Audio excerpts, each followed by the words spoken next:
தேவனுடைய பரிசுத்த நாமம் மகிமைப்படுவதாக. ஆண்டவர் நம்மோடு கூட பேசும்படியாக நம்முடைய இருதயத்தை தேவனுடைய சமூகத்தில் சமர்ப்பிக்கலாம்.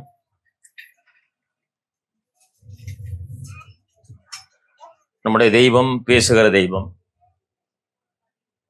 வார்த்தையினாலே நம்மோடு கூட இடைபடுகிறவர். என்னுடைய தலைப்பே தெய்வம் பேசுகிறார், நான் கேட்கிறேனா. நிறைய நேரங்கள்ல நம்ம அதை செய்யறதே கிடையாது. ஒரு செய்தியை தயாரிப்பதற்கு எத்தனை நாட்கள் தேவை என்பது செய்தியை தயாரிப்பவர்களுக்கு தான் தெரியும். அதுல எவ்வளவு கஷ்டம் இருக்குது. பல வேலைகளுடைய மத்தியிலே தெய்வ சமூகத்திலே அமர்ந்து கொண்டு தேவன் அவர்களோடு பேசும்படியாக அதை செய்கிறோம். அந்த செய்தியானது சொல்லப்படும் போது அதை நாம் கேட்கிறேனா தான் கேள்வி. தேவன் பேசுகிறார், நான் கேட்கிறவனாக இருக்கிறேனா, அல்லது அந்த தேவனுடைய செய்திக்கு நான் செவி கொடுக்கிறவனாக இருக்கிறேனா?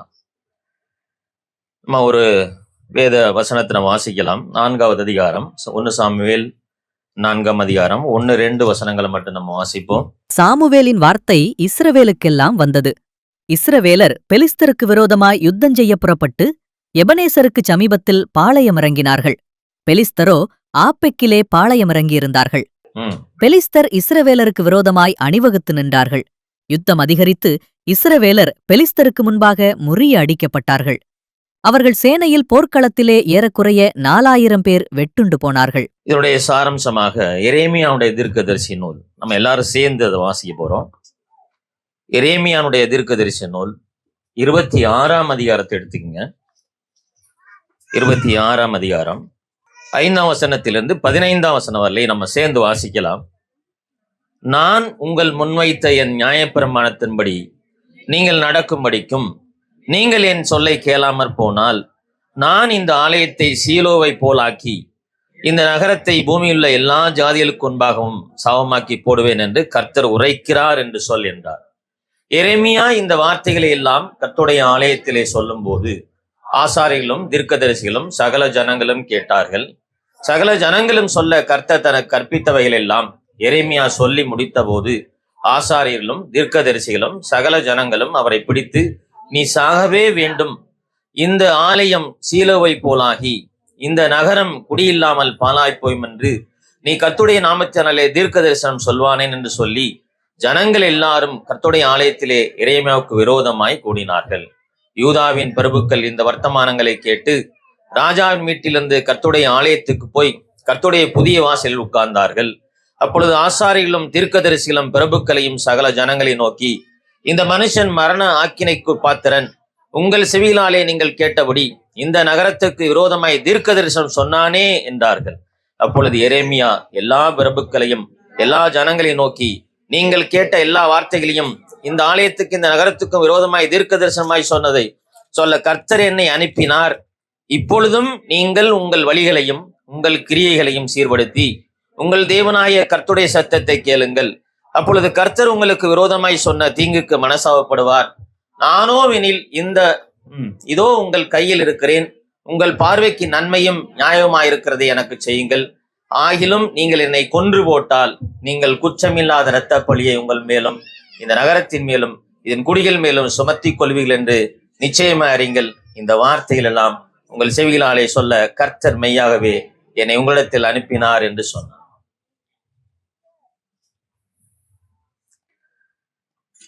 ஆண்டவர் பேசுகிறார். ஆண்டவருடைய பேச்சை கேட்காத ஒரு ஜனங்களாக இருக்கிறார்கள். தேவன் பேசும்போது தேவனுடைய சத்தத்திற்கு நம்முடைய செவியை திறந்து கொடுக்கிறவர்களாக இருக்க வேண்டிய அவசியம். தேவனுடைய வார்த்தையை எரேமியா சொல்லும் போது அந்த ஜனங்கள் அதை கேட்க மனதில்லாதவர்களாய் எரேமியாவை கொலை செய்ய முற்பட்டார்கள் சொல்லி நாம் வாசிக்கிறோம். ஆண்டவர் அதுல 2 வார்த்தையை நம்ம சொல்றாரு. இங்கே 6வது வசனத்தை பார்க்கும்போது, நான் இந்த ஆலயத்தை சீலோவை போலாக்கி சொல்றார். அதான் நம்ம சாமுவேல்ல வாசிக்கிறோம். சீலோவிலே கர்த்தருடைய ஆலயம் இருந்தது. அங்கே சாமுவேல் தீர்க்கதரிசி, எலியா, ஏலி அவருடைய பிள்ளைகள் எல்லாம் அந்த ஆலயத்துல தான் ஊழியம் செய்து கொண்டு வந்தார்கள். ஆண்டவர் இங்கே யூதா ஜனங்களோடு பேசும்போது, நீங்கள் என்னுடைய வார்த்தையை கேட்காவிட்டால் சீலோவிலே இருக்கிற கர்த்தருடைய ஆலயம் எந்த அளவுக்கு சீர்கெட்டு போனதோ அதே போல நான் உங்களை மாற்றுவேன் என்று சொல்கிறார். இந்த நகரத்தை அழிப்பேன்கிறார் ஆண்டவர். வார்த்தையை சொன்ன எரேமியாவை பிடிச்சு கொலை செய்வதற்கு அவர்கள் வகை தேடுகிறான்னு சொல்லிதான் பார்க்கிறோம். தேவனுடைய சத்தத்தை அவர்கள் கேட்க மறந்து போனார்கள். ஏன் இதை நான் வாசிக்க வச்சேன்னு உங்களுக்கு தெரியும் நினைக்கிறேன். காலையில எத்தனை பேர் நம்ம வேத வசனத்தை வாசிச்சுட்டு வந்திருக்கிறோம் நம்மளுக்கே தெரியும். நான் கை தூக்கெல்லாம் சொல்றது இல்லை, உங்களுக்கே தெரியும். எத்தனை பேர் வேத வசனத்தை வாசிச்சு தேவ சமூகத்துல நம்மளை சரண்டர் செய்து வந்தோம்னு சொல்லி நம்முடைய மனசாட்சியை நம்மளை சொல்லும். ஆண்டவர் நாம் அவரோடு கூட பேச வேண்டும் என்று சொல்லிதான் விரும்புகிறார்.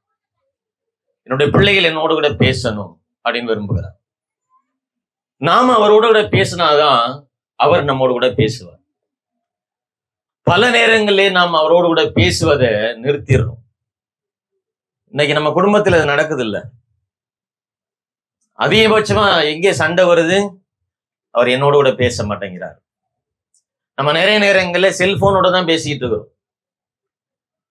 தேவனுடைய வார்த்தையோடு கூட பேசுறோமா இல்லையோ, நேரங்களை செல்போன்ல தான் அதிகமா செலவழிக்கிறோம். வீட்டுல பிரச்சனை வர்றதுக்கு காரணம் என்ன? அவர் எனக்கு நேரம் தர மாட்டேங்கிறார், என்னோட கூட பேச மாட்டேங்கிறார். பிள்ளைகளும் அதான் சொல்றாங்க, எங்களோட கூட மனம் விட்டு பேச மாட்டேங்கிறீங்க. குடும்பத்திலே எப்படி இருக்கும்னா, நம்ம ரட்சித்த தேவனுக்கு நாம் எவ்வளவு நேரம் ஒதுக்குறோம், அவளோடு கூட எவ்வளவு நேரம் பேசுறோங்கிறத யோசிச்சு பார்க்கணும். தினந்தோறும் நம்மளோட நம்ம பார்க்கிற நம்முடைய பிள்ளைகளோடு கூட மனைவிகளோடு கூட நம்ம எந்த அளவுக்கு நேரம் ஒதுக்குறோம். இதுல யாராலையும் நம்மள முடியலன்னு சொன்னா கர்த்தருக்கு நாம எந்த அளவுக்கு நேரத்தை ஒதுக்குறோம். நிறைய நேரங்கள்ல தேவன் என்னோட கூட பேசாருங்கிறத நான் சோதிச்சு பார்க்கணுங்க. அதான் முக்கியம். அவர் என்னோட கூட பேசுகிறாரா? உங்களுக்கு அது ஒரு விளையாட்டை கூட தெரியலாம். 2 வாரங்களுக்கு முன்னாடி ஒரு கடுமையான மழை பெய்தது. நான் மழை பெய்யறதுக்கு முன்னால கேளம்பாக்க வந்துட்டேன். நல்லா இருட்டிக்கிட்டு இருந்தது.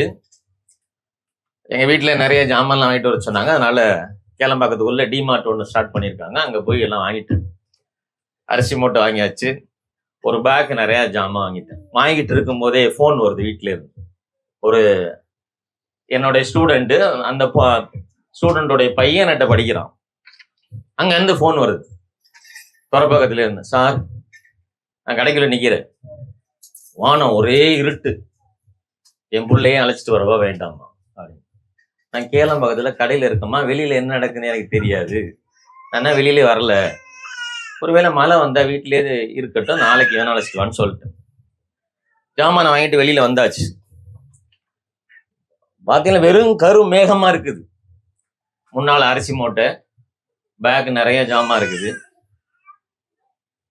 அங்கனே இருந்து ஜோம் பண்ணிட்டு, ஆண்டவரே நான் எந்த கடையில போய் நிப்பாட்டுது? நம்ம ஒரு பேக்குன்னா தூக்கிட்டு கடைக்குள்ள ஓடிடலாம், அரிசி மூட்டை வேற இருக்குது. நமக்கு மழை வரும்போதே கடையில எங்கே போறது? வண்டியில போய் கடைக்குள்ள போய் வண்டியை நிப்பாட்ட முடியாது. பயங்கரமா இருட்டிக்கிட்டு வருது, பக்கத்துல வந்துருச்சு மழை. ஜோமன், நான் கிளம்புறேன், நான் பத்திரமா வீட்டுக்கு போய் சேரணும், எனக்கு நீ உதவி செய். உங்களுக்கு தெரியும் 5 மணிக்கு நம்ம ரூட் எவ்வளவு அழகா இருக்குன்னு சொல்லி நம்மளுக்கே தெரியும். ஆண்டவருடைய சமூகத்துல கொடுத்துட்டு நான் வண்டியை வேகமா ஸ்டார்ட் பண்ணி வந்துகிட்டே இருந்தேன். நான் எப்படி வந்து சேர்ந்தேன்னு எனக்கே தெரியாது. நான் ஜெபம் பண்ணிட்டு தான் வந்தேன். வண்டி போயிட்டே இருந்தது, டிராபிக்கே கிடையாது, டிராபிக்கே இல்லை, வண்டி எங்கேயுமே நான் ஸ்லோ பண்ணவே இல்லை. வந்து இந்த இடத்துல அந்த பெட்ரோல் பங்க் அந்த கட்டிங்ல திரும்பும் போது மழை டக்கு டக்குன்னு பெய்ய ஆரம்பிச்சது. நம்ம எப்படியே பிடிசி வழியா போனா ஒருவேளை மழை பிடிச்சி நனைஞ்சிருச்சான கஷ்டமேன்னு சொல்லிட்டு அந்த பெட்ரோல் பங்க்ல வந்து உள்ள நின்னேன். மழை நின்றுச்சு, ஒரு 4-5 தூரம் கடகடன்னு விழுந்தது, நின்றுச்சு. திரும்ப வண்டி எடுத்து இப்படியே பேட்டை வழியா கன்னிநகர் போனா அந்த பக்கம் ஃபுல்லா மழை பெஞ்சு வெறும் தண்ணி. நான் போகும்போது மழை இல்லை, அதுக்கு முன்னாடி மழை பெஞ்சிருக்குது. ஃபுல்லா தண்ணி ரோட்ல அடிச்சுக்கிட்டு வீட்டுக்கு போயிட்டேன். வீட்டுல போயிட்டு கேட்டை திறந்து அரிசி மூட்டை எடுத்து உள்ள போட்டுட்டு பேக் எடுத்து கொண்டு வச்சுட்டு கதை பூட்டிட்டு உள்ள போறேன். அப்படி ஒரு மழை அடிக்குது. நான் தான் யோசிச்சேன், ஒருவேளை நான் பெட்ரோல் பங்க்ல நிக்காம இந்த பக்கம் வந்திருந்தா நனைஞ்சிருப்பேன். ஆண்டவர் அங்கே ஒரு 2 நிமிஷம் நிக்க வைக்கிறார். மழை லைட்டா தூர்ன உடனே நான் சரி விட்டுருச்சுன்னு வர்றேன். இந்த பக்கம் நல்ல மழை பெஞ்சிருக்குது. நான் அதோட வந்திருந்தேன்னா நனைஞ்சிருப்பேன். என்னுடைய அன்றாட வாழ்க்கையிலே கடவுள் என்னோடு கூட இடைபடுகிறாரா? ஏன் சத்தத்துக்கு அவர் செவி கொடுக்கிறாரா? நான் அவரோடு கூட பேசுகிறேனா? இன்னைக்கு நிறைய பேர் பேசுறதே நிறுத்திட்டோம். ஞாயிற்றுக்கிழமை வந்தா கூட நம்ம வேலையை தான் பார்த்துக்கிட்டு இருக்கிறோம். பாத்தீங்கன்னா சபையில வந்து கூட என்ன செஞ்சிட்டு இருக்கோம்? எதையாவது பண்ணிக்கிட்டு இருக்கிறோம். ஆண்டவர் என்ன பேசுறாரு? என் காது செவி ஆண்டவருடைய சத்தத்துக்கு நேரா திறந்து வைக்கிறேனா? என் வாழ்க்கையில அவர் ஈடுபடுறாரா? இதான் முக்கியம். நிறைய நேரத்துல பேசுறதை விட்டுட்டோம். குடும்பத்துல விட்டுருக்கோம், பிள்ளைகள் இடத்துல விட்டுட்டோம், ஆண்டவர் பேசுறத மறந்துட்டோம். வாரந்தோறும் வந்து நம்ம ஆராதிச்சுக்கிட்டு இருக்கிறோம். ஆண்டவரே என்னை எப்படியோ ரசிச்சிட்டீங்க, நானும் எப்படியோ போயிட்டு இருக்கிறேன். அது அல்ல. இங்க ஒரு பெரிய தோல்வி. சாமுவேலுடைய 4ஆம் அதிகாரத்துல மிகப்பெரிய தோல்வியை அவங்க காண்கிறாங்க. அதுக்கு என்ன காரணம் எனக்கு தெரியும். 1 சாமுவேல் 4ஆம் அதிகாரம் 1வது வசனத்துல சாமுவேலின் வார்த்தை இஸ்ரவேலுக்கெல்லாம் வந்தது. இந்த முதல் வசனம் வந்து மேல உள்ள பகுதியோட கூட ஜாயிண்ட் ஆயிருக்கும். அது இந்த அதிகாரத்துல சேர்த்து வச்சிருக்காங்க, இந்த முதல் வரி மட்டும். பெலிஸ்தருக்கு விரோதமாய் யுத்தம் செய்ய புறப்பட்டு எபனேசருக்கு சமயத்தில் பாளையம் இறங்கினார்கள். பெலிஸ்தரோ ஆபேக்கிலே பாளையம் இறங்கியிருந்தார்கள். பெலிஸ்தர் இஸ்ரவேலருக்கு விரோதமாய் அணிவகுத்து நின்றார்கள். யுத்தம் அதிகரித்தது. இஸ்ரவேலில் பெலிஸ்தருக்கு முன்பாக முறியடிக்கப்பட்டார்கள். அவர்கள் சேனைகளின் போர்க்களத்திலே ஏறக்குறைய 4000 பேர் விட்டுண்டு போனார்கள். என்ன காரணம்? ஆண்டவருடைய வார்த்தையை கேட்கல, ஆண்டவருடைய வார்த்தைக்கு செவி சாய்க்கல. அங்கே ஒரு தீர்க்கதரிசி வளர்ந்து பெரிய ஆளா இருக்கிறார். 19ஆம் வசனம் வாசிங்க. 3ஆம் அதிகாரம் 19ஆம் வசனத்துல சாமுவேல் வளர்ந்தார். சின்ன பிள்ளையில இருந்து பெரிய ஆளா மாறிட்டார்.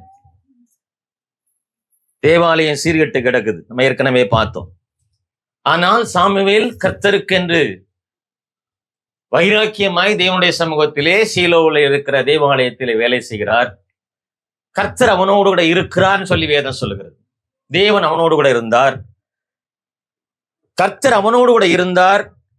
அவர் தம்முடைய எல்லா வார்த்தைகளிலும் ஒன்றாகிலும் தரையிலே விழுந்து போக விடவில்லை. சாமுவேல் கர்த்தருடைய தீர்க்கதரிசான் என்று தான் முதல் பெர்சபா மட்டுமல்ல சகல இஸ்ரவேலுக்கும் விளங்கினது. கர்த்தர் பின்னும் சீலோவிலே தரிசனம் தந்தொருளினார். கர்த்தர் சீலோவிலே தம்முடைய வார்த்தையினாலே சாமுவேலுக்கு தம்மை வெளிப்படுத்தினார். இந்த அளவுக்கு சாமுவேலுக்கும் கர்த்தருக்கும் நெருங்கிய தொடர்பு இருக்குது, உறவுலே அதிகமா இருக்குது.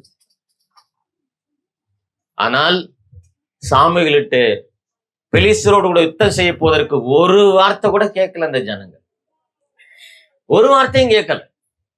யுத்தம் செய்ய போகலாமா, போகக்கூடாதா, வெற்றியை தருவார் ஆண்டவர், எதுவுமே கேட்கல. நிறைய நேரங்கள் நம்முடைய வாழ்க்கையில தோல்வி அப்படிதாங்க வருது. நம்முடைய வாழ்வில பல தோல்விக்கு காரணம் என்னதுங்களா? நாம் தேவனுடைய பேச்சை கேட்காம இருக்கிறது. ஒன்று, தேவனுடைய பேச்சை கேட்காம ஒரு செயலை செய்வது. பல தோல்விக்கு இன்னொரு காரணம் நம்முடைய பாவம். இந்த ரெண்டும் தான் நம்முடைய வாழ்க்கையை சீர்குலைக்கிறது. கடவுளுடைய பேச்சை நம்ம நிறைய நேரங்கள்ல கேட்காம போறோம். ஆண்டவர் சொல்றாரு சங்கீதத்துல, ஒரு வாசம் வாசிங்களே, சங்கீதம் 50ஆவது சங்கீதத்துல 7வது வசனத்துல தேவன் சொல்லுகிறார், என் ஜனமே, வாசிங்க அத. என் ஜனமே கேள், நான் பேசுவேன். இஸ்ரவேலே, உனக்கு விரோதமாய் சாட்சியிடுவேன். நானே தேவன், உன் தேவனாயிருக்கிறேன். சாட்சியிடுவேன். 2 சொல்றார். நான் சொல்றதை நீ கேள். நீ கேட்கலன்னு சொன்னா உனக்கு விரோதமாய் சாட்சிடுவேன். அதாங்க நடந்தது. இஸ்ரவேலிலே மிகப்பெரிய தீர்க்கதரிசி உருவாகி இருக்கிறார் சாமுவேல். சாமுவேலிடத்திலே பிலிஸ்தருக்கு விரோதமாய் யுத்தம் செய்ய போகலாமா வேண்டாமா எந்த கேள்வியும் கேட்கல. தான் முதல் பெயர்சபா மட்டும் தீர்க்கதரிசி அவ்வளவு புகழ் பெற்றவனாக மாறுகிறார். தீர்க்கதரிசியோடு கூட தேவன் இருக்கிறார், அவருடைய வார்த்தை அருளுகிறார். ஆனால் யுத்தம் என்று வரும்போது தீர்க்கதரிசனத்திலேயோ தேவனிடத்திலே எந்த ஆலோசனை செய்யாமல் தன்னிச்சையாக செயல்பட்டு மிகப்பெரிய தோல்வியை அடைகிறார். நம்முடைய வாழ்க்கையில தோல்விக்கு முதல் காரணம் என்ன தெரியுங்களா? ஆண்டவருடைய சத்தத்தை கேட்காம போறது. நிறைய நேரங்கள்ல ஆண்டவருடைய சத்தத்தை கேட்காம ஆண்டவரோடு பேசுவதை நிறுத்திவிட்டு பல காரணங்களையும் சாக்கு போக்குகளையும் சொல்லிட்டு இருக்கிறோம். ஏலிக்கு ஆண்டவர் மிகப்பெரிய பொறுப்பை கொடுத்தார். அவன் ஒரு நியாயாதிபதி, அதே வேளையிலே பிரதான ஆசாரியனாக மோசேயுடைய நியாயப்பிரமாணத்தை எடுத்து ஜனங்களுக்கு சொல்லுகிற நியாயப்பிரமாணிகனாக அவனை வைத்தார் ஆண்டவர். தேவனுடைய ஜனங்களை சீர்படுத்தி கொண்டு போகிற வேலை அவனுக்கு இருந்தது. நியாயம் விசாரிக்கிற நியாயாதிபதியாகவும் அவன் இருந்தான். அவனுடைய பிள்ளைகள் தேவனுடைய சமூகத்திலே ஊழியம் செய்து கொண்டிருந்தார்கள். ஆனால் நடந்தது என்ன? மூன்றாம் அதிகாரத்துல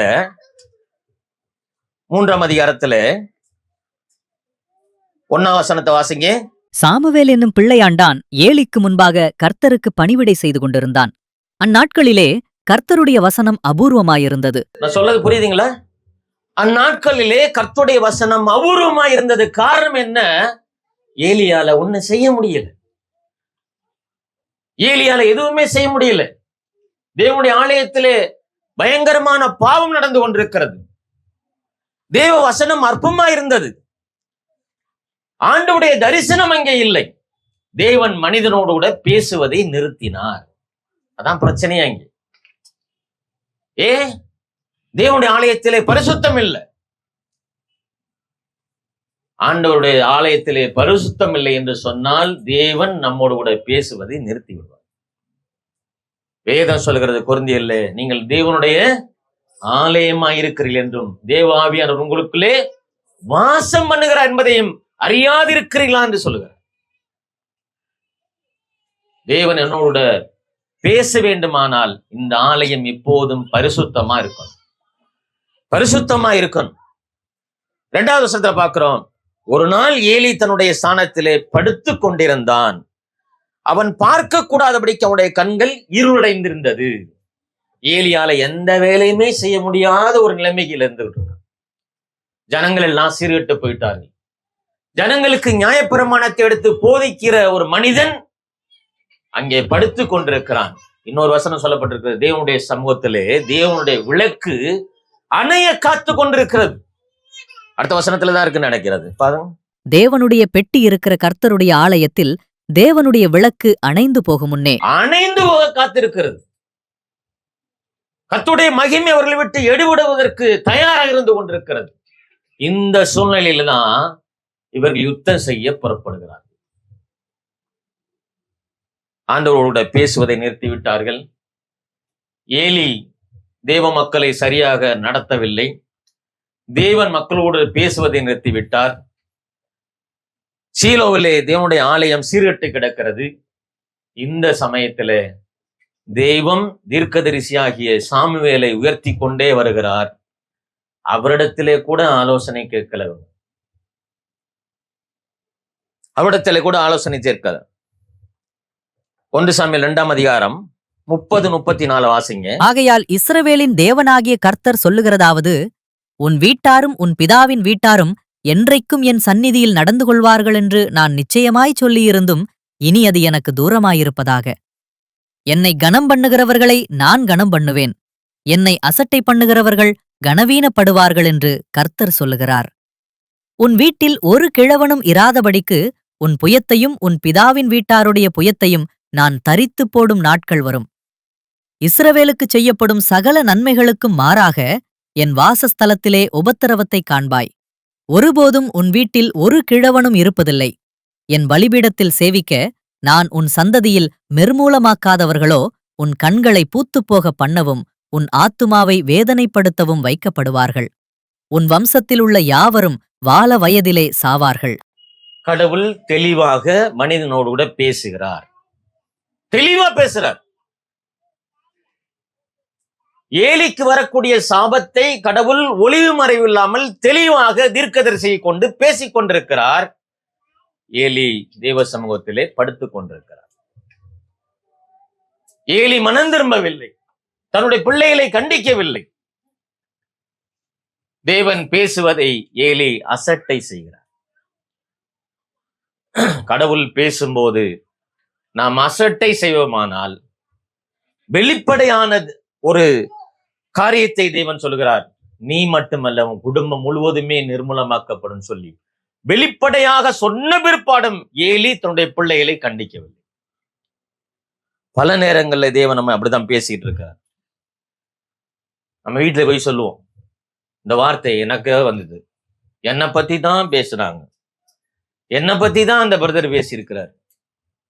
எனக்கு அன்பான தேவனுடைய பிள்ளைகளை, உங்களோட பேசுவாரனால் உங்களுடைய இருதயத்தை திறந்து கொடுங்க. கடவுள் பேச முற்படுகிறார். நீங்கள் மனம் திரும்ப வேண்டும் என்பதுதான் அவருடைய விருப்பம். நீங்கள் பாவத்திலிருந்து மனம் திரும்ப வேண்டும் என்பதுதான் அவருடைய விருப்பம்.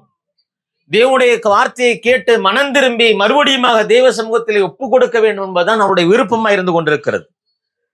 எனவே அவர் பேசும்போது நாம் கேட்கிறவர்களாக இருக்கணும். ஆண்டவரே, என்னோடு கூட நீ பேசியிருக்கிறீர், என்னோடு கூட பேசியிருக்கிறீர்.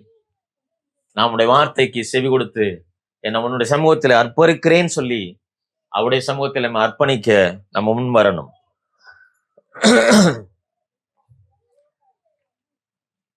மூன்றாம் அதிகாரம் 19ஆம் வசனத்தை வாசிங்க. சாமுவேல் வளர்ந்தான், கர்த்தர் அவனுடனே கூட இருந்தார். அவர் தம்முடைய எல்லா வார்த்தைகளிலும் ஒன்றையாகிலும் தரையிலே விழுந்து போகவிடவில்லை. சாமுவேல் கர்த்தருடைய தீர்க்கதரிசிதான் என்று தான் முதல் பெயர்செபா மட்டுமுள்ள சகல இஸ்ரவேலருக்கும் விளங்கினது. ஒரு பக்கம் தேவனுடைய வார்த்தையை கேட்க முடியாத ஒரு குடும்பம், இன்னொரு பக்கம் ஆண்டவர் அங்கே ஒரு தீர்க்கதரிசியை வளர்த்து வருகிறார். இந்த சூழ்நிலையிலே யுத்தம் வருகிறது. யுத்தத்திற்கு போகலாமா வேண்டாமா என்று சொல்லி ஒரு வார்த்தை கூட சாமுவேலிடத்திலே அந்த ஜனங்கள் கேட்கவில்லை. கிட்டத்தட்ட 4000 பேர் மடிந்து போனார்கள் என்று சொல்லி வேதம் சொல்லுகிறது. நம்முடைய தெய்வம் ஆலோசனை தெய்வம். எந்த செயலை நம்முடைய வாழ்க்கையில எடுத்தால், ஒரு சின்ன, நான் சொன்ன சம்பவம் சாதாரண ஒரு சின்ன சம்பவம் தான். இதுல தேவன் எவ்வளவு அழகா நம்மளை நடத்தாருன்னு பாத்தீங்களா? தேவனுடைய சமூகத்திலே நம்ம எந்த செயலை செய்தாலும் கடவுளுடைய ஆலோசனை நம்மளுக்கு அதிகமாய் தேவை. நான் என்னுடைய சுய விருப்பத்தின்படி செய்துவிட்டு நிறைய நேரங்கள்ல இது கடவுள் செய்தார்னு சொல்லி நம்ம மன திருப்தி ஆகிக்கிறோம். நான் சொல்றது புரியுங்களா? நிறைய நேரங்கள்ல என் சுயத்தின்படி, என் சுய பலத்தின்படி சில காரியங்களை செய்து அது சக்சஸ் ஆயிடுச்சுன்னா அதை தூக்கி கடவுள் மேல போட்டுடும். கடவுள் தான் இதை சரியாய் நடத்தினார். அது நீங்களே உங்க தலையில மண்ணு வாரி போட்டுக்கிறது மாதிரி. தேவ சமூகத்திலே தேவன் வெளிப்படையாக பேசுவார். உங்களுடைய வாழ்க்கையிலே ஒரு சில காரியங்களை நீங்க தேவ சமூகத்துல, இன்னும் நான் ஒரு கேள்வி கேட்கிறேன், தேவனுடைய பேச்சை, தேவனுடைய சத்தத்தை நாம கேட்டிருக்கிறோமா? ஆண்டவர் பேசுகிற சத்தத்தை நாம் கேட்டிருக்கிறோமா? முதல் கேள்வி. இரண்டாவது கேள்வி, அவர் எப்படி பேசுவார்னு சொல்லி உங்களுக்கு தெரியுமா? மூணாவது கேள்வி நான் கேட்கிறேன், அந்த பேசுகிற வார்த்தை நமக்கு விளங்குகிறதா? இதெல்லாம் புரியாம வேதத்தை எடுத்து வச்சுக்கிட்டு எல்லாம் உட்கார்ந்து இருந்து நான் படிக்கிறேன், வேதம் வாசிக்கிறேன், ஜெபிக்கிறேன், ஜெபத்தினால இதெல்லாம் நான் சாதிச்சுட்டேன், ஒண்ணும் நடக்காது. ஒண்ணுமே நடக்காது. நம்ம எதுக்காக பிடிக்கப்பட்டங்கிறதே நிறைய நேரங்கள்ல மறந்து போயிடுறாங்க. இந்த உலகத்துக்காகவும் உலகத்தினுடைய மேன்மைகளுக்காகவும் நம்ம வளரணும். நான் பரலோகத்துக்கு என்று பிடிக்கப்பட்டவன். நான் எதுக்கு சபைக்கு வரேன்? நான் பரலோகத்துக்கு ஆயத்தமாக்கப்பட்டு கொண்டிருக்கிறேன். என்னை ஆயத்தப்படுத்துகிற கர்த்தரை நான் அந்த இடத்துல இருந்து அவரை ஆராதிக்கணுங்கிற அந்த எண்ணம் எனக்குள்ள இருக்கணும். என்னை ஒவ்வொரு நாளும் தெய்வ சமூகத்திலே மறுரூபமாக்கி கொண்டே இருக்கணும். அவர் பேசுறத நான் கேட்கணும், நான் பேசுறத அவர் கேட்கணும். அவர் பேசும்போது என் காதை அடைச்சுக்கிற கூடாது. அவர் என்ன இன்னைக்கு எனக்கு பேசினார், என்னோட கூட என்ன பேச அவர் விரும்பினார், இது ரொம்ப முக்கியம். அப்ப இந்த கேள்விக்கெல்லாம் நம்மள்ட்ட ஆன்சர் இருக்குதா? கடவுள் பேசுவானால் அதை கேட்பதற்கு நான் தயாராக இருக்கிறேனா, அல்லது நான் அவருடைய சத்தத்தை கேட்டிருக்கிறேனா? இது ரொம்ப முக்கியம். நான் அவருடைய சத்தத்தை கேட்காம பல வருஷங்கள் சபைக்கு வரலாம், தேவ சமூகத்துல உட்கார்ந்து இருக்கலாம், பாடலாம், துதிக்கலாம், மற்றவர்களைப் போல நான் இருக்கலாம். ஆனால் ஆண்டவருடைய சத்தம் எனக்கு கேட்கிறதா? ஆண்டவருடைய சத்தத்தை என்னால் விளங்கிக் கொள்ள முடிகிறதா? இவர் இப்படித்தான் பேசுவார் அப்படிங்கிறது எனக்கு தெரியுதா? இதெல்லாம் தெரியாம நம்ம கிறிஸ்துவர்களாக இந்த உலகத்தில் இருப்போமானால் அது பரிதவிக்கப்பட்ட நிலைமைங்க. சும்மா ஏதோ வர்றோம், ஏதோ போறோம், பைபிள் எடுக்கிறோம், வாசிக்கிறோம், நேரம் இருந்தா வாசிக்கிறோம், இல்லைன்னா மூடி வச்சிடறோம். இது அல்ல. கடவுள் நம்மோடு கூட பேசணும். ஒரு சில காரியங்களை நான் உங்கள்கிட்ட சொல்லி நான் முடிக்க இருக்கிறேன். கடவுள் பேசும்போது கேட்காத மனிதர்களாக இருக்கிறத நம்ம பார்க்கிறோம். யோசுவாவுடைய புத்தகம் 2ஆம் அதிகாரம், 7ஆம் அதிகாரத்தை எடுத்துங்க. யோசுவா 7ஆம் அதிகாரத்துல 2-5 வசனங்களை வாசிங்களேன். யோசுவா எரிகோவிலிருந்து பெத்தேலுக்கு கிழக்கிலுள்ள பெத்தாவின் சமீபத்தில் இருக்கிற ஆயி பட்டணத்துக்கு போகும்படி ஆட்களை அனுப்பி, நீங்கள் போய் அந்த நாட்டை வேவு பாருங்கள் என்றான். அந்த மனுஷர் போய் ஆயியை வேவு பார்த்து யோசுவாவினிடத்தில் திரும்பி வந்து அவனை நோக்கி, ஜனங்கள் எல்லாரும் போக வேண்டியதில்லை, ஏறக்குறைய 2000-3000 பேர் போய் ஆயியை முறியடிக்கலாம், எல்லா ஜனங்களையும் அங்கே போகும்படி வருத்தப்படுத்த வேண்டியதில்லை, அவர்கள் கொஞ்சம் பேர்தான் என்றார்கள். அப்படியே ஜனங்களில் ஏறக்குறைய 3000 பேர் அவ்விடத்திற்கு போனார்கள். ஆனாலும் அவர்கள் ஆயியின் மனுஷருக்கு முன்பாக முறிந்தோடினார்கள். ஆயியின் மனுஷர் அவர்களில் ஏறக்குறைய 36 பேரை வெட்டி போட்டார்கள். நல்ல கவனிங்க. முதல் வெற்றி அவர்களுக்கு எரிகோவிலே கிடக்கிறது. எரிகோவை வெற்றி கொள்வதற்கு முன்பாக யோசுவா தேவ சமூகத்திலே நிற்கிறார். ஆண்டவர் அவரோடு கூட இடைப்படுகிறார். யோசுவாவுக்கு பல காரியங்களை கற்றுக் கொடுக்கிறார். நீ எப்படி எரிகோவை வெற்றி கொள்ளணும், நீ என்ன செய்யணும், 7 நாள் என்ன பண்ணணும், 7ஆவது நாள் நீ என்ன செய்யணுங்கிறதெல்லாம் சொல்லிக் கொடுக்கிறார். முதல் வெற்றி முடித்து அடுத்து எதிரே இருக்கிறது ஆயிப்பட்டணம். அங்கே தயாரா இருக்கிறாங்க.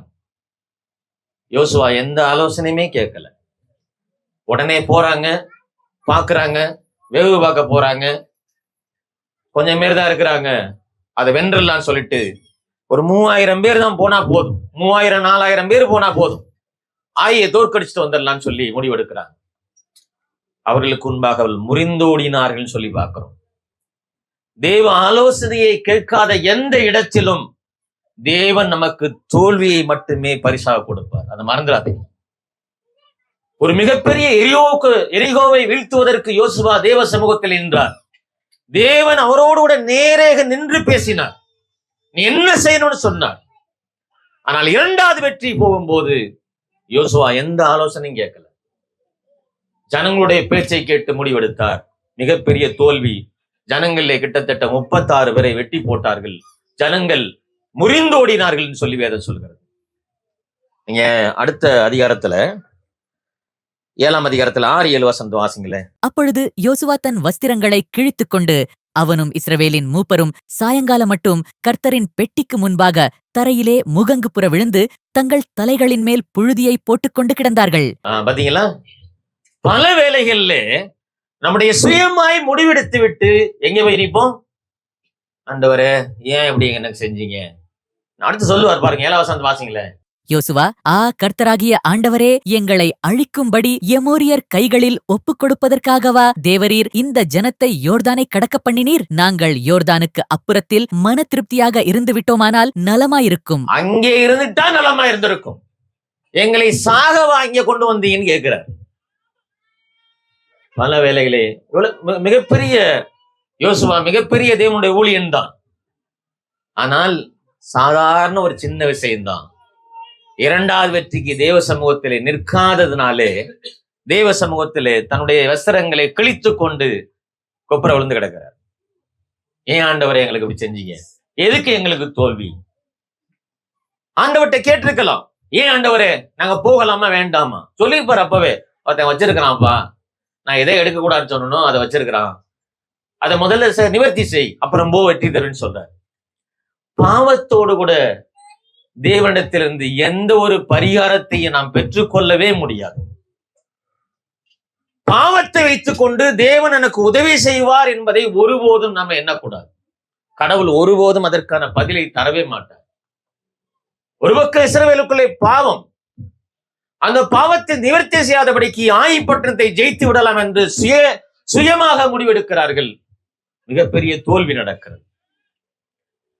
தேவனுடைய சத்தத்தை கேட்காதபடிக்கு, தேவனுடைய ஆலோசனையை நாம் எங்கெல்லாம் நிராகரிக்கிறோமோ அங்கெல்லாம் மிகப்பெரிய தோல்வியை நாம் சந்திக்க நேரிடும். நாம் பல வசனங்களை நம்ம பார்க்க போறோம். பல வேளைகளில் நம்முடைய பாவத்தை மறந்து, தேவ உறவை மறந்து, தேவ சத்தத்தை கேட்பதை மறந்து நாம் செய்கிற செயல்கள் அத்தனையுமே தோல்வியிலே தான் முடியும் என்பதை நாம் மறந்து போகக்கூடாது. அப்புறம் போய் உட்கார்ந்துட்டு, ஐயோ ஆண்டவரே ஏன் இப்படி செஞ்சீங்க, ஏன் இப்படி பண்ணீங்க, ஆண்டவர் மேலதான் குற்றம் சொல்றோம். என்னுடைய தவறை மறைச்சிரு, நான் செஞ்ச தப்பு மறைச்சிடுறேன், நிறைய நேரங்கள்ல என்னுடைய பாவத்தை மறந்துடுறேன். ஆனால் தேவனிடத்தில் போகும்போது, ஏன் ஆண்டவரே எனக்கு இவ்வளவு பெரிய தோல்வி, எதுக்கு நான் இவ்வளவு பெரிய தோல்வியை கண்டோம், நான் அங்கேயே சுகமா இருந்திருக்கலாம்ல, யோர்தானுக்கு அந்த பக்கத்துல, இங்கே கொண்டு வந்து எங்களை கொல்லத்துக்கு ஆடத்துக்கு வந்தீங்கன்னு கேட்கிறார். பாவம் தேவனோடு கூட இருக்கிற உறவை முறித்து விடும். தேவன் நம்மோடு கூட பேசுவதை நிறுத்தி விடுவார். பாவத்தை வைத்துக் கொண்டு தேவனிடத்தில் எந்த பரிகாரத்தையும் தேடவே முடியாது. தொடர்ந்து நம்ம பார்க்க போறோம். யாத்ரா புஸ்தகம் 28ஆம் அதிகாரத்தை எடுத்துங்க. தேவனுடைய சத்தத்தை, தேவன் பேசியும் அவருடைய சத்தத்தை கேட்காத ஜனங்களை நம்ம பார்க்க போறோம். யாத்ரா 20ஆம் அதிகாரம் 18-19. ஜனங்கள் எல்லாரும் இடி முழக்கங்களையும் மின்னல்களையும் எக்காளச் சத்தத்தையும் மலை புகைகிறதையும் கண்டார்கள். அதைக் கண்டு ஜனங்கள் பின்வாங்கி தூரத்திலே நின்று மோசேயை நோக்கி, நீர் எங்களோடே பேசும், நாங்கள் கேட்போம். தேவன் எங்களோடே பேசாதிருப்பாராக, பேசினால் நாங்கள் செத்துப் போவோம் என்றார்கள். தேவன் எங்களோட பேசாதிருப்பதாக. பாத்தீங்களா? தேவனுடைய பேச்சை கேட்காத ஒரு ஜனங்கள். அங்கே இருந்து ஆரம்பிச்சதுதான், கானானுக்குள்ள போற வரலையும் இந்த பிரச்சனை வந்துகிட்டே தான் இருந்துச்சு. சீனாய் மலையிலே மோசே தேவனோடு கூட பேசி கொண்டிருக்கிறார். சீனாய் மலையிலே அக்கினி இறங்குகிறது, இடி முழக்குகள் இருக்கிறது. சத்தத்தை கேட்டார்கள், பயந்தார்கள். ஆனால் தேவனுடைய சத்தத்தை கேட்க அவர்களுக்கு பிரியமில்லாதிருந்தது. மோசே, நீர் எங்களோடு கூட பேசும், தேவன் எங்களோடு கூட பேசினால் நாங்கள் செத்து போவோம் என்றார்கள். அழைச்சி வந்தது யாரு? அவங்களை அழைச்சிட்டு வந்தது யாரு? யாருன்னே தெரியலையா? தேவன் அவர்கள் அழைத்து கொண்டு வந்தார். தேவன் பேசுவதை அவர்கள் கேட்க மறந்து போனார்கள். வேணாம், அவர் எங்களோட பேச வேணாம், பேசினா செத்து போயிடுவோம். அந்த பயம் நம்மள்ட்ட இருக்குது. எனக்கு அன்பானதோட பிள்ளை, தேவன் பேசுவதை கேட்பதற்கு தயாராக இருக்கணும். தேவன் என்னோடு கூட எப்பொழுது பேசுவார் என்று நாம் ஆயத்தப்படுத்தி காத்திருக்கணும். அதற்கு ஆயத்தம் வேணும். ஆயத்தம் இல்லாமல் தேவன் நம்மோடு கூட பேச மாட்டார். என்ன ஆயத்தம்? தேவனுக்கு இருக்க உறவு எப்படி இருக்குது, அது ரொம்ப முக்கியம். எனக்கும் அவருக்கும் இருக்கிற உறவில் ஏதாவது தடை இருக்கிறதா, அல்லது என்னுடைய மீறுதல்கள், என்னுடைய பாவங்கள் தேவனோடு கூட உறவாடுவதற்கு தடையா இருக்கிறதா? இதெல்லாம் உட்கார்ந்து நான் யோசிக்கணும். சும்மா ஆண்டவருடைய சத்தத்தை ஒருபோது நான் கேட்க முடியாது. தேவனுக்கும் எனக்கும் இருக்கிற உறவு சரியாக இருக்குமானால் நான் தேவ சமூகத்தில் உட்கார்ந்து வேதத்தை திறக்கும் போது தேவனோட பேசுவார். நீ என்ன செய்யணும், என்ன பண்ணணும், இந்த வேதத்தினுடைய அர்த்தம் என்ன, கடவுள் எனக்கு உணர்த்துவார். 2வது காரியம், மார்க் எழுதின நற்செய்தி நூல் 9ஆம் அதிகாரம் எடுத்துங்க. மார்க் 9ஆம் அதிகாரம் 7 முதல் 8 வசனத்தை வாசிங்க. அப்பொழுது ஒரு மேகம் அவர்கள் மேல் நிழலிட்டது. இவர் என்னுடைய நேசகுமாரன், இவருக்குச் செவி கொடுங்கள் என்று அந்த மேகத்திலிருந்து ஒரு சத்தம் உண்டாயிற்று. அந்த மேகத்திலிருந்து ஒரு சத்தம் உண்டானது. சத்தம் கேட்டுச்சு. மேகத்திலிருந்து வந்த சத்தம் அவர்களுக்கு கேட்டது. யார் பேசுகிறார் என்பதை அவர்களாலே கேட்டு உணர முடியவில்லை. ஆண்டுடைய சமூகத்துல இருதயத்தை திறந்து நம்ம உட்காரலைன்னு சொன்னா கடவுள் என்ன பேசுறாருங்கிறத நம்மளால சிந்திக்கவே முடியாது. அதை நிதானிக்கவும் முடியாது. ஏதோ சிந்தனை. பாத்தீங்களா, இன்னைக்கு ஞாயிற்றுக்கிழமை மதியானம் என்ன சமைக்கலாம், என்ன செய்யலாம், ட்ரெஸ் இவ்வளவு கிடக்குது, நாளைக்கு ஆயத்தம் பண்ணணும் வேலைக்கு போறதுக்கு, எல்லாம் வாங்கியாச்சான். இந்த சிந்தனையில தான் முக்காவாசி நேரம் நம்ம கழியுது. தேவ சமூகத்துல வரும்போது தேவன் என்னோடு கூட என்ன பேசினார், அவர் எனக்கு என்ன சொல்லிக் கொடுக்க விரும்புறார், என் வாழ்க்கையில கடவுள் இன்னைக்கு இடைப்பட்டாரா, இதெல்லாம் நான் உட்கார்ந்து ஆராய்ச்சி செய்யணும். தேவனுடைய சத்தம் அவர்களுக்கு கேட்டது. அவர் சொல்றார், என் நேசகுமாரன்பா, இவர் மேல் நான் பிரியமா இருக்கிறேங்கிற பேசுறாரு. கேட்க முடியாத மனிதன் ஒரு சத்தம் கேட்டுச்சுன்னு சொல்றான். அப்படிதான் என்ன பேசினாரு, என்னமோ பேசினாரு, சத்தம் மட்டும் வந்துச்சு, ஆனா அர்த்தம் ஒண்ணுமே புரியல. யோவான் 12ஆம் அதிகாரம் 27ஆம் அதிகாரத்திலிருந்து 27வது வசனத்திலிருந்து 30வது வசனம் வரை வாசிங்க. இப்பொழுது என் ஆத்துமா கலங்குகிறது, நான் என்ன சொல்லுவேன்? பிதாவே, இந்த வேளையினின்று என்னை இரட்சியும் என்று சொல்வேனோ? ஆகிலும் இதற்காகவே இந்த வேளைக்குள் வந்தேன். பிதாவே, உமது நாமத்தை மகிமைப்படுத்தும் என்றார். அப்பொழுது மகிமைப்படுத்தினேன், இன்னமும் மகிமைப்படுத்துவேன் என்கிற சத்தம் வானத்திலிருந்து உண்டாயிற்று. அங்கே நின்று கொண்டிருந்து அதை கேட்ட ஜனங்கள், இடி முழக்கம் உண்டாயிற்று என்றார்கள். இடி முழக்கம் உண்டாயிற்று என்றார். ஆண்டவர் வேதனைப்படுறார். பாடுகளை அனுப்பதற்கு தயாராக இருக்கிறார் நம்முடைய நேசகுமார். நம்முடைய வேதனையை அங்கே இரத்தமாக ஊற்றி கொண்டிருக்கிறார். பிதா மேல் இருந்தவருக்கு ஆறுதல் சொல்லிக் கொண்டிருக்கிறார். ஆனா அங்கே இருந்தவர்கள் எல்லாத்தையும் கவனிச்சாங்க. அவங்களுக்கு என்ன மட்டும்தான் காதுல கேட்டுச்சு? இடி முழக்கம் மட்டும்தான் கேட்டுச்சு. சத்தம் வந்துருச்சுன்னா போயிடும், அவ்வளவுதான். அந்த சத்தம் திருப்பி கேட்க முடியாது. ஒரு வெடியை வெடிச்சோம்னா அந்த சத்தம் என்ன செய்யும்? அந்த நேரத்துல கேட்கும், அவ்வளவுதான். ஆனால் தேவன் நம்மளோட பேசுவாரானால் நம்முடைய இருதயத்துல அப்படியே சொல்லிக்கிட்டே இருக்கும். நான் என்ன செய்யணும், என்ன பண்ணணும், அது செஞ்சுக்கிட்டே இருக்கும். கடவுள் பாடுகளை அனுபவிப்பதற்கு தயாராக இருந்து கொண்டிருக்கிறார். எல்லாத்தையும் பார்க்கிறாங்க. தேவன் பேசுகிறார், அவரை தேற்றுகிறார். அந்த சத்தத்தை அவர்களால் உணர முடியவில்லை, கேட்க முடியவில்லை. உணர்வற்றவர்களாக, தேவ பயமில்லாதவர்களாக தேவ சமூகத்திலே அமர்ந்திருப்போமானால் கடவுள் நம்மோடு கூட பேச மாட்டார். தேவ உணர்வற்ற இந்த உலகத்திலே நாம் இருக்கும்போது நாம் உணர்வுள்ள மனிதனாக தேவ சமூகத்தில் இருக்கணும். ஆண்டவரே, நீ என்னோடு கூட பேசு. இன்னைக்கு என்ன பேச போறீங்க? எதை குறித்து என்னோடு கூட பேச போறீங்க? என் வாழ்க்கையில இருக்கிற பாவத்தை குறித்து கண்டித்து உணர்த்த போறீங்களா? அல்லது என் வாழ்க்கைக்கு தேவையான செயல்பாடுகளை சொல்ல போறீங்களா? என் ஆவிக்குரிய ரீதியாக நான் என்ன செய்யணுங்கிறது எனக்கு பேச போறீங்களா? என்னோட பேசுன்னு சொல்லி அமர்ந்திருக்கும் போது கடவுள் நம்மளோட பேசுவார். உணர்வற்றவர்களாக இங்க வந்து உட்கார்ந்தோம்னா எதையுமே நம்ம கொண்டு போகவே முடியாது. வெறும் சத்தத்தை மட்டும்தான் அள்ளிட்டு போக முடியும். எந்த ஒரு ஆசீர்வாதத்தையும் கொண்டு போக முடியாது. இன்னொரு சம்பவத்தை நான் சொல்றேன். லூக்கா 22ஆம் அதிகாரம் 48வது வசனத்தை வாசிங்க. ஆண்டவர் சில வேளையிலே தேவன் நம்மளோட பேசுகிறார். நாம் அந்த பேச்சை அசட்டை செய்கிறவர்களா இருக்கும். 22ஆம் அதிகாரம் 48வது வசனம். இயேசு அவனை நோக்கி, யூதாசே, முத்தத்தினாலேயா மனுஷகுமாரனை காட்டிக் கொடுக்கிறாய் என்றார். யூதாசே, முத்தத்தினாலேயா மனுஷனை காட்டிக் கொடுக்கிறாய் என்றார். ஆண்டவர் யூதாசிடத்தோடு பேசுகிறார். யூதாஸ் தவறு செய்கிறான், தவறு மேல் தவறு செய்கிறான். ஆண்டவரை முத்தத்தினாலே காட்டி கொடுப்பதற்காக வருகிறான். ஆண்டவரை முத்தமிட்டு காட்டி கொடுக்கிறான். கடவுள் பேசுகிறார்.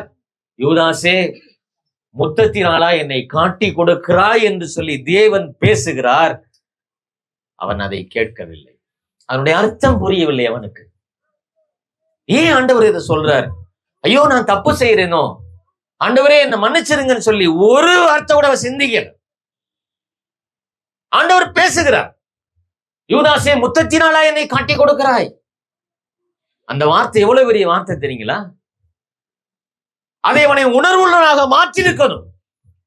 ஆனால் உணர்வற்றவனாக இருந்தபடினாலே யூதாஸ் குற்றமில்லாத இரத்தத்தை காட்டி கொடுத்தேன்னு சொல்லி நாண்டு கொண்டு செத்து போனான். உணர்வு இல்லாம அவன் வந்து தேவ சமூகத்தில் இருக்க முடியாது, இருக்கக்கூடாது. உணர்வோட இருக்கணும். தேவன் பேசுகிறார், நான் கேட்கணும். அவர் என்னோட பேசுகிற சத்தத்தை நான் கேட்கணும். அடுத்து யோவான் 18ஆம் அதிகாரத்தை எடுத்துக்குவோம்.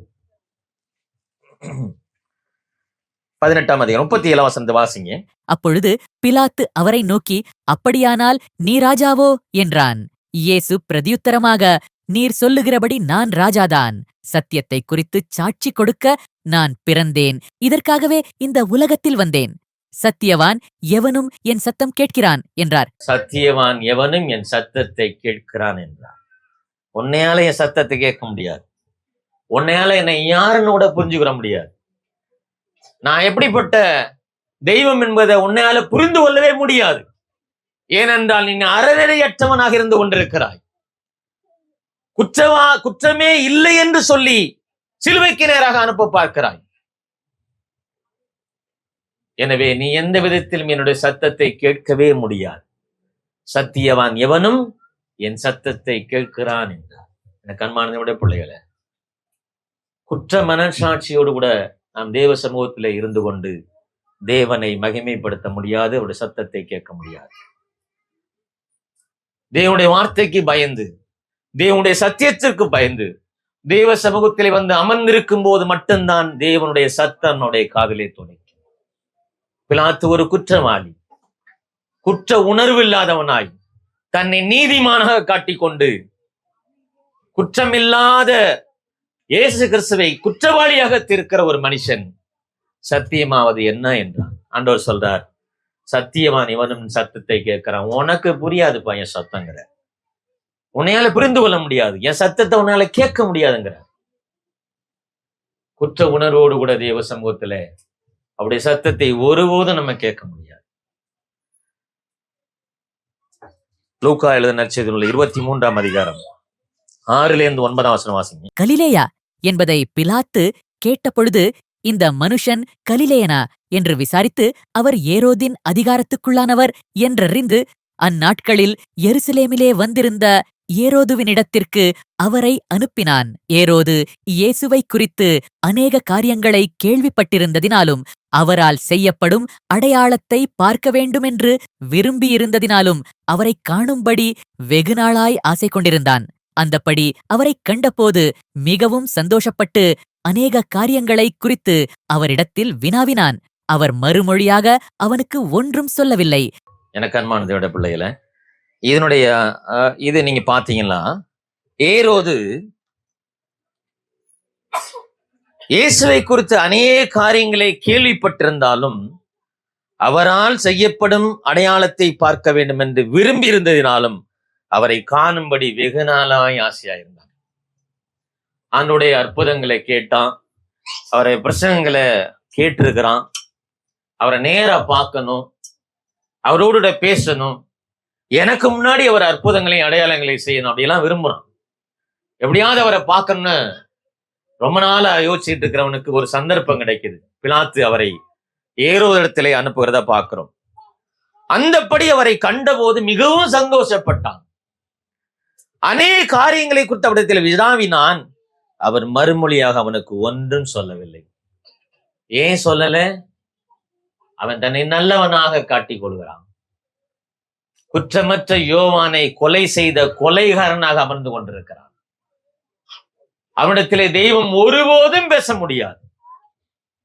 ஏரோது தன்னை நல்லவனாக காட்டுகிறான். எப்படி? ஐயோ, உங்களுடைய பிரசங்கெல்லாம் கேட்டிருக்கிறேன், நீங்க பயங்கரமா அற்புத அடையாளங்கள்லாம் செய்வீங்களாலோ, இங்க செய்யுங்க, நான் பாக்குறேன். அப்படிதான் இருந்தான். ஆண்டவரிடத்திலே அவனை கொண்டு போய் ஆண்டவர் அவனிடத்திலே கொண்டு போய் நிறுத்தும் போது ஆண்டவர் சொல்றார், உனக்கு நான் எந்த பதிலும் சொல்ல மாட்டேன். அவருக்கு மறுமொழியாக எதையுமே சொல்லவில்லை. காரணம் என்ன தெரியுங்களா? யோவானை கொலை செய்த கொலைகாரன் ஏரோது. அப்படிப்பட்ட துரோகியிடத்திலே தெய்வம் ஒருபோதும் பேசுவதே கிடையாது. பாவத்தோடு கூட எந்த மனிதனுடன் ஆண்டவர் பேசுவதை நிறுத்தி விடுவார். பாவத்தோடு கூட தேவ சமூகத்தில் வந்து தேவனை ஆராதிக்கவோ மகிமைப்படுத்தவோ தேவனோட பேசவோ முடியவே முடியாது. அவர் நம்மளோட பேச மாட்டார். அவர் மறுமொழியாக ஒன்றும் சொல்லவில்லை என்று சொல்லி வாசிக்கிறோம். காரணம் என்ன தெரியுங்களா? குற்றமில்லாத ஒரு மனிதனை கொலை செய்த கொலைகாரன் ஏரோது. அவன்கிட்ட போய் ஆண்டவர் அடையாளம் செய்வாரா, அற்புதம் செய்வாரா, அவனோட பேசுவாரா? எப்படி பேசுவார்? இப்ப தெய்வ சமூகத்தில் வரும்போது நமக்கு எவ்வளவு பெரிய கடவுள் நம்முடைய ஆண்டவர். எல்லாவற்றையும் அறிகிற தெய்வம். நான் என்ன நினைக்கிறேங்கிறது அவருக்கு தெரியும். நான் என்ன யோசிக்கிறேங்க அவருக்கு தெரியும். நான் எப்படிப்பட்ட மனிதனுங்கிறது அவருக்கு தெரியும். என் சிந்தையை அறிகிறவர், என் இருதயத்தை அறிகிறவர், எல்லாம் தெரியும் அவருக்கு. அவடத்துல நான் வந்து எல்லாத்தையும் மறைச்சிட்டு நல்லவன் மாதிரி எல்லாம் காட்டிக்கிறவே முடியாது. அது நடக்கிற காரியமும் இல்லை. வந்து பேசுங்கப்பா அப்படின்னா எப்படி பேசுவார்? பேசவே மாட்டேன். இன்னொரு விஷயத்தை கூட உங்கள்கிட்ட நான் கொண்டு வரேன். அப்போஸ்தலர் நடவடிக்கைகள் 2ஆம் அதிகாரம் 6வது வசனத்தை வாசிங்க. அது 6ல முன்னாடியிலிருந்து கொண்டு வாசிங்க. அந்த சத்தம் உண்டான போது திரளான ஜனங்கள் கூடி வந்து தங்கள் தங்கள் பாஷையிலே அவர்கள் பேசுகிறதை அவரவர்கள் கேட்டபடியினாலே கலக்கமடைந்தார்கள். எல்லாரும் பிரமித்து ஆச்சரியப்பட்டு ஒருவரையொருவர் பார்த்து, இதோ பேசுகிற இவர்கள் எல்லாரும் கலிலேயர் அல்லவா? அப்படி இருக்க நம்மில் அவரவர்களுடைய ஜென்ம பாஷைகளிலே இவர்கள் பேசக் கேட்கிறோமே, இதெப்படி? 6வது வசனத்துல அந்த சத்தம் உண்டான போது, 2ஆம் அதிகாரம் எல்லாமே தெரியும். அப்போஸ்தலர்கள் அங்கே கூடி ஜெபிக்கும் போது பரிசுத்த ஆவியானவர் முதலாக வானத்திலிருந்து இறங்குகிறார். அந்த சத்தம் உண்டான போது தங்கள் பாஷையில் அவர்கள் பேசுகிறதை அவர்கள் கேட்டபடினாலே கலக்கம் அடைந்தார்கள் அப்படின்னு பாக்குறோம். எல்லாரும் ஓடி வர்றாங்க. என்ன இப்படி ஒரு சத்தம்? ஒரே அலறல் சத்தம், என்னமோ சத்தம் கேட்குதுன்னு சொல்லி ஓடி வர்றாங்க. ஆண்டவர்களோடு இடைப்பட்டு கொண்டே இருக்கிறார். அவர்கள் தங்கள் தங்கள் பாஷைகளிலே பேசிக் கொண்டிருக்கிறார்கள். வந்த ஜனங்களுக்கு அது என்ன பேசுறார்கள் சொல்லி புரியவே முடியவில்லை. புரியல, என்ன பேசுறாங்க?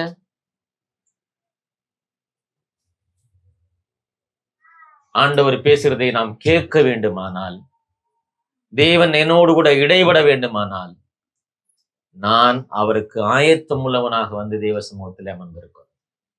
ஆயத்தம் இல்லாமல் வந்து தேவ சமூகத்தில் அமர்ந்து கொண்டு தேவனோடு பேசுவார் என்கிற எண்ணத்தோடு கூட வரவே கூடாது. வெறுமனே தான் நம்ம போவோம். திரும்பி போகும்போது வெறுமையாதான் போகும்.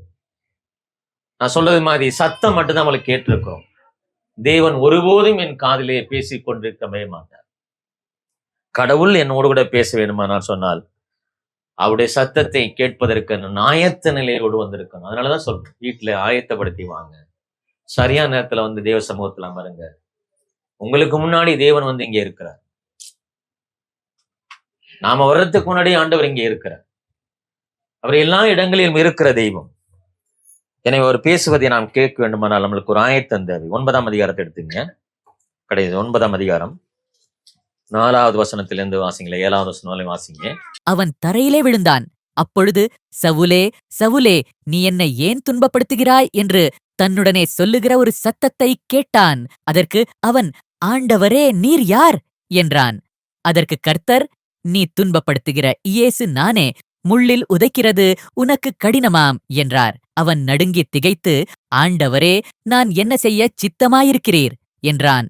அதற்கு கர்த்தர், நீ எழுந்து பட்டணத்துக்குள்ளே போ, நீ செய்ய வேண்டியது அங்கே உனக்குச் சொல்லப்படும் என்றார். அவனுடனே கூட பிரயாணம் பண்ணின மனுஷர்கள் சத்தத்தை கேட்டும் ஒருவரையும் காணாமல் பிரமித்து நின்றார்கள். கடவுள் பேசுகிறார், மனிதனால் கேட்க முடியவில்லை. தெய்வம் பேசுகிறார். முள்ளில் உதைக்கிறது உனக்கு கடினமாம் என்று பவுலோடு கூட பேசுகிறார். சுற்றினவர்களாலே அந்த சத்தத்தை கேட்க முடியவில்லை. இங்க வந்திருக்கவங்களுக்கு எத்தனை பேருக்கு ஆண்டவருடைய சத்தம் கேட்குதுன்னு எனக்கு தெரியாது. இதான் அங்க நடக்குது. எல்லாரும் தான் போறாங்க பவுலோட கூட. எல்லாரும் தேவனுடைய ஜனங்களை கொலை செய்வதற்காக தான் படையெடுத்து போயிட்டு இருக்கிறாங்க. எல்லாரும் முகங்கொப்பர் விழுகிறாங்க. வெளிச்சம் பிரகாசிக்கிறது, சத்தம் கேட்கிறது. தேவன் ஒரு மனிதனோடு பேசிக் கொண்டிருக்கிறார். அந்த சத்தத்தை மற்றவர்களாலே கேட்க முடியவில்லை. நம்முடைய காதில் ஆண்டுடைய சத்தம் தொனித்துக் கொண்டே இருக்கிறதா? தேவனோடு பேசுகிற சத்தத்தை என்னால் கேட்க முடிகிறதா, உணர முடிகிறதா? நான் வீட்டிலே தனிமையா இருக்கும் போது, நான் தேவனோடு கூட உறவாடும் போது அவர் என்னோடு கூட பேசுகிறாரா? அவருடைய சத்தத்தை என்னால் கேட்க முடிகிறதா? அவர் இன்ன பிரகாரமே பேசுகிறார் என்று என்னாலே உணர முடிகிறதா? அதன் அர்த்தத்தை என்னாலே புரிந்து கொள்ள முடிகிறதா? இல்லை என்று சொன்னால் இந்த உலகத்தில் நாம் தேவனுக்கு பொய்யர்களாக நாம் மாறி கொண்டிருக்கிறோம். எனவே தேவனுடைய சத்தத்தை கேட்பதற்கு நாம் ஆயத்த நிலையில் இருக்க வேண்டும்.